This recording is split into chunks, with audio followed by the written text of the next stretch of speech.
আমার হচ্ছে আমি শাসকের বাড়া ভাতেও নুন দিয়েছি। এ গল্প আমার কাছে না, আমার বলার কিছু নেই, মানুষ বলবে। ওখানে গিয়ে যে একজন এসডিও, দুজন বিডিও একটা বেআইনি রেডে ইনভলভ ছিলেন। কী হয়েছিল? একটা ওই ডিস্ট্রিবিউটার বলে, রেশন ডিস্ট্রিবিউটার, ঠিক, মানে যে একটা জোনের ডিস্ট্রিবিউটারশিপ নেয়। তো সেই ডিস্ট্রিবিউটারের গোডাউন এবং অফিস এবং বাড়ি রেড হয়েছিল। কারা করেছিল? এনফোর্সমেন্ট না, দুজন বিডিও। এবং আমার কাছে ফোন এসেছিল এসডিও সাহেবের কাছ থেকে। তো আমি তখন আমার অ্যাডিশনাল সাহেবকে ফোন করে, এসডিও সাহেব কী বলেছিলেন? এসডিও সাহেব বলছিলেন আমরা একটা রেড করছি, আমার সুপারভিশনে হচ্ছে, আপনি পুলিশ পাঠান। তো আমি বলছি স্যার আমার তো পুলিশের গাড়ি দূরে আছে আর প্রচুর বর্ষা হচ্ছে তখন, ওটা আসতে একটু দেরি হবে। এটা কোন থানায়? এটা ভগবানপুরে। আচ্ছা। তো বলছে ইমিডিয়েট পাঠিয়ে দিন, এলেই আপনি রিডাইরেক্ট করে দিন। আমি সঙ্গে সঙ্গে অ্যাডিশনাল সাহেবকে করেছি, ফোন করেছি, করে ওনার করেছি। উনি আমাকে অ্যাডভাইস দিয়েছেন যেটা করার।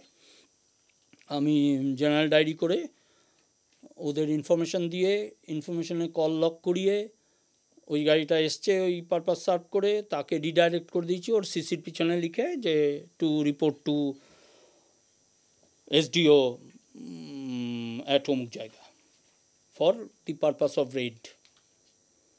গেছি, গিয়ে তারপরে অনেক রাত্রে আমার অফিসার ফিরেছে আর আমি জাগা থাকতাম। আমার জানলা ফালনার পর্দা ফেলা থাকতো, কিন্তু আমি রাত্রিবেলা জাগা থাকতাম, বিকজ নাইট গাড়ি যেন না ঢোকে। আগে ভোরের আগে নাইট গাড়ি ঢোকার একটা প্রবণতা থাকতো তখন। আচ্ছা। আর আমার কোয়ার্টারটা ছিল একদম থানায় ঢোকার মুখে, সুতরাং আমি রাস্তার দিকে পর্দা তুলে রাখতাম আর থানার দিকের পর্দাটা ফেলে রাখতাম। তো রাত্রে অফিসার এসে আমার যখন নক করেছে জানলা, আমি উঠেছি, উঠে ওর থেকে জানলাম যে এই হয়েছে। আমি বললাম আপনি এখন রেস্ট করুন, শুতে যান, কাল সকালে আপনার থেকে শুনবো। তো ভোরবেলা ডিটেলস শুনলাম আর জিডির জায়গা রেখে দিতে বললাম ডিউটি অফিসারকে। ওকে বললাম যে ডিউটি অফিসারকে বলুন জিডিতে জায়গা রেখে দেবে। তো না না না, আমি গেলাম ওর সাথে, যে অফিসার ওখান থেকে ফিরলো সেই অফিসারের সাথে আমি গেলাম থানায়। গিয়ে একটা জিডি করলাম যে ও ফিরেছে, এটা আমিই করলাম, যেহেতু আগে জিডি করে পাঠানো হয়েছিল, জিডি করে রিডাইরেক্ট করে পাঠানো, রিডাইরেক্ট করে, তাই আগেই আবার আমি গিয়ে করলাম, বিকজ আমি করলে ওটার একটু গুরুত্বটা বেশি হবে। করলাম এবং আমার দরকারও ছিল, বিকজ আমি ওই রাতে এসডিও সাহেবকে ফোন করলাম, ওর কাছ থেকে শুনলাম যে এসডিও সাহেব ওখানে ছিলেনই না। আচ্ছা।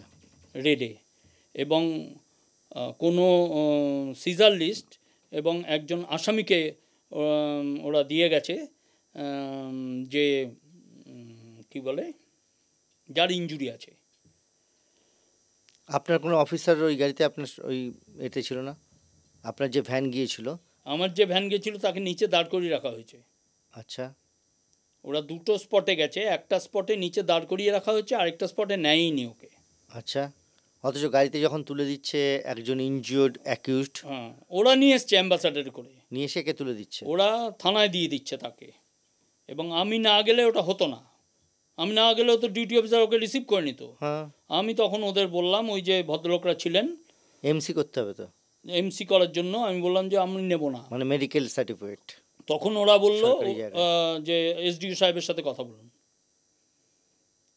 তো আমি এসডিও সাহেবের সাথে কথা বললাম, এসডিও সাহেব বলছে আপনাকে নিতে হবে। আমি বললাম আমি নিতে পারবো না, আপনারা আমাকে প্রডিউস করছেন, ওকে মেডিকেল করিয়ে প্রডিউস করান। এসডিও সাহেব একটু অ্যানয়েড হলেন, বোঝাই গেল। এবং সিজার আর্টিকেল এবং সিজার লিস্ট আমি কিন্তু পাইনি স্যার।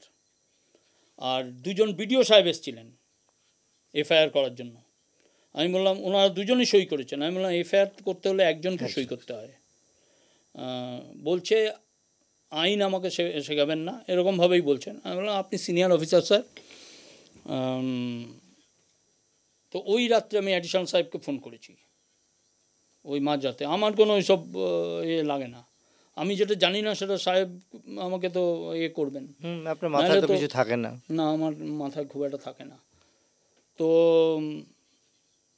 বললো কমিউনিকেট করে দাও, জিডি করে দাও। কমিউনিকেশন জিডি করাটা আমি ওই তখন থেকে শিখে গেছিলাম, ঠিক, যে এভরি কমিউনিকেশন শুড বি ডায়ারাইজড। তো আমি প্রত্যেকটা কোন ফোন থেকে কোন ফোনে কল হয়েছে, কোন ল্যান্ডলাইন থেকে কোন ল্যান্ডলাইনে কল হয়েছে, কারণ আমার ওখানে টাওয়ার ভালো ধরতো না, ল্যান্ডলাইন ছাড়া উপায় ছিল না, করলাম। এবং সিজার লিস্ট যে দেওয়া হয়নি সেটাও লিখে নিলাম সমস্ত। সকালবেলা আমাকে বললো, ওই যে অফিসার গেছিলো সে বললো স্যার আমার কাছে আমার একটু সাসপিসিয়াস মনে হচ্ছে। কেন মনে হচ্ছে আপনার? বললো আমাকে একটা টাকার আমি যখন চেক করতে গেলাম একটা বড় ব্যাগ, তখন দেখলাম অনেকগুলো বান্ডিল আছে। তাই নাকি? আমাকে তো রাত্রে বললো 65টা, তার মধ্যে ছেঁড়া ফাটা নোটও আছে, 65 টাকা টোটাল।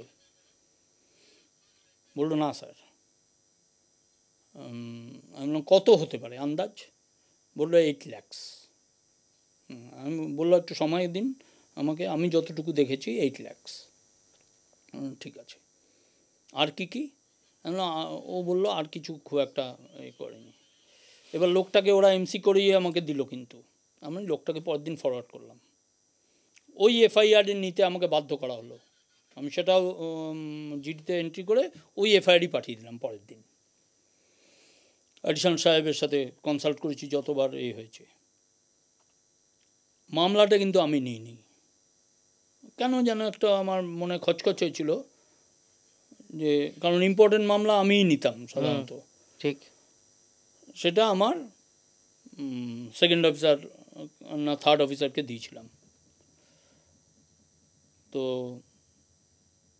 এরপরে পরের দিন সকালে আমার ফর্চুনেটলি আমার এসডিপিও সাহেব এবং আমার সিআই সাহেব প্রচণ্ড দুজন ভালো লোককে আমি পেয়েছিলাম। একজন খুব নলেজেবল পারসন আর একজন প্রচণ্ড উইটি। আচ্ছা, সিআই সাহেবকে আমি জিজ্ঞেস করলাম, বললো তুই নোটিশ লাগা, মুখে কথা বললে হবে না, ফোনে জিডি ভিডি তুই নোটিশ কর। 91 সেকশন সিআরপিসি, 91 সিআরপিসিতে তাতে নোটিশ পুরনো। হ্যাঁ, এবং সিআই সাহেবও এটা বললো যে কোনো অ্যাড্রেসই দিবি না, মানে অ্যাড্রেসিতে ওই হাম্বল সাবমিশন সফট কথা লিখবি না, because you are holding instant magisterial power while issuing notice to anybody. ঠিক, 91 সিআরপিসিতে তাই। তো এইটা আমি দুই বিডিওকে আর এসডিওকে বাই হ্যান্ড পাঠিয়ে দিলাম সিসি দিয়ে। ঠিক, এরপরে সেইটা নিয়ে শুরু হয়ে গেল ভেজাল। বারবার করে করছি, আর প্রত্যেক দিন একটা করে সিআই সাহেব আমার পাকা লোক, সে আমাকে অ্যাডভাইস করে যাচ্ছে। আমি একটা করে এসিজেএম কোর্টে পাঠিয়ে দিচ্ছি যে আজকেও আমি এই নোটিশ করেছিলাম, এই এখনও রেসপন্স পাইনি, এখনও সিজার লিস্ট আমি পাইনি, এখনও সিজড আর্টিকেল আমার কাছে পৌঁছায়নি, এখনও ডিটেলস আমি জানতে পারছি না। কি হলো আলটিমেটলি? এত কিছু করলেন, এত কিছু করার পরে ইনভেস্টিগেশন আমাকে দেওয়া হলো। আমার এগেনস্টে দেন রুলিং পার্টির কিছু লিডার রেগে মেগে গেল, আমাকে সুন্দরবন পোস্টিং করে দেওয়া হবে, এইসব শুনলাম আমি জনৈক রিপোর্টারের কাছ থেকে। তো আমার তখন আমি খুব মেন্টালি ছিল আমার স্টেবিলিটি, যে আমার বেশি দিন কোনো জায়গায় মেয়াদ হবে না, সেই জন্য আমি তক্তপোষ, কোনো দামি ফার্নিচার নিতাম না, আমার ট্রাঙ্ক বেডিং তক্তপোষ। বাহ, মানে থানার ওসি ট্রাঙ্ক বেডিং তক্তপোষ, গুড। আর ওই থানার চেয়ার, থানার টেবিল এক্সেস যদি থাকতো একটা করে নিয়ে নিতাম লেখাপেখার জন্য। বাহ, এই চব্য আর আমার ঝামেলা নিতাম না। কী করলেন তারপর ইনভেস্টিগেশনে? তারপরে বড় সাহেব খুব খেপে গেলেন। বড় সাহেব ধারণা হলো যে আমি অ্যাকিউজকে ওবলাইজ করছি। আচ্ছা, বড় সাহেব মানে এসপি? এসপি। কিন্তু আমি প্রথম দিন থেকে অ্যাডিশনাল এসপিকে যেহেতু পুরোটা জানিয়ে কনফিডেন্সে নিয়ে এসেছিলাম, ওনার সাথে আমার ইন্টারাকশন প্রচুর হয়েছে, সেই জন্য সরাসরি আমার উপরে কোনো কিছু দেওয়া যাচ্ছে না। ঠিক। এবার ডিএসপি ডিইবিকে পাঠানো হলো আমার এই পুরো এটাকে এনকোয়ারি করার জন্য। মিনওয়াইল আমি এফসিআই এর যে ওখানকার সাব ডিভিশনাল হেড ছিলেন তাকে আমি রিকুইজিশন করলাম, এবং তার কাছ থেকেও আমার জানার ছিল যেহেতু এটা পাবলিক ডিস্ট্রিবিউশন সিস্টেম।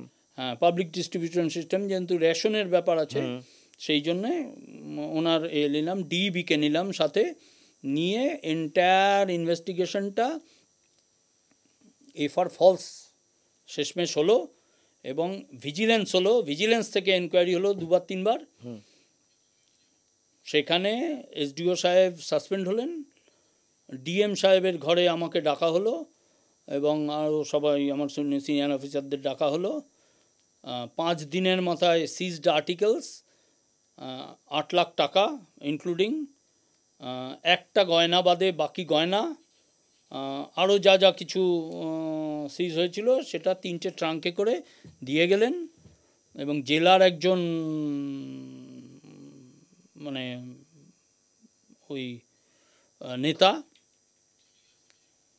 ওই ইস্ট বেঙ্গলের প্লেয়ার একজন, সে এর মধ্যে ডাইরেক্টলি ইনভলভ ছিল। এগুলো আমরা সব ডিএম সাহেবকে বললাম। 2জন বিডিওর লোকাল স্ট্যান্ডি জিজ্ঞেস করলেন আমাকে ডিএম সাহেব, আমি বললাম যে মনে হয় না ওনারা কোনো ডাইরেক্টলি কিছু করতেন। পটাশপুরের বিডিও আমার নোটিশটা ছিঁড়ে ফেলে দিয়েছিলেন, সেটাও সাহেবকে বলেছি। আমি শুধু নোটিশটা দিয়েছিলাম যে আপনি আপনার সময়টা আমাকে জানান, এবং কোথায় আপনাকে জিজ্ঞাসাবাদ করব সেটাকে জানান।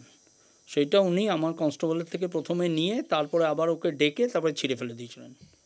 আমি সিসির পেছনে কনস্টেবলের বয়ান রেকর্ড করে আমি ওগুলো সব নথিভুক্ত করেছিলাম। করে কমপ্লেনেন্টের 8 লাখ টাকা, জুয়েলারি, আরও যে মোবাইল ফোন হাবি যাবে সেগুলো সব রিকভারি। কেন করেছিল ওরা এটা? এটা হচ্ছে তৎকালীন একজন লোকাল নেতা আর কি, তার ইনফ্লুয়েন্সে একটা জমি নিয়ে গল্পটা ছিল, তার ফল এটা হয়েছিল।